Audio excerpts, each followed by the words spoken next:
درست کنیم. پس بزن که بریم. اول آب جوش.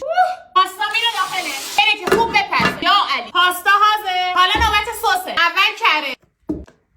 میره رو حرارت تا ذوب بشه. کره حاضر. حالا آرد. میره رو حرارت تفت بخوره تا خامی آرد بره. حاضر. باید اینجوری بشه. حالا شیر. آروم آروم اضافه میکنیم که آرد کوله نشه. میره رو حرارت آروم آروم همه این شیرا بهش اضافه میشه. سس حاضر. تو این غلظت. نوبت پنیراست. این از گودا، اینم از چدار. مخلوط شه تا آب بشه. حاضر. نمک، فلفل، آبیشم مخلوط میشه. حالا پاستا. خوب مخلوطشون میکنی. صداشو گوش کن.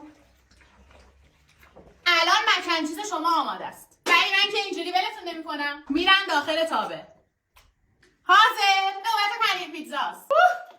حاضر. برن تو فر تا گریلشن. مکن چیز رو اینجوری درست نکنی واقعا زندگی رو باختی.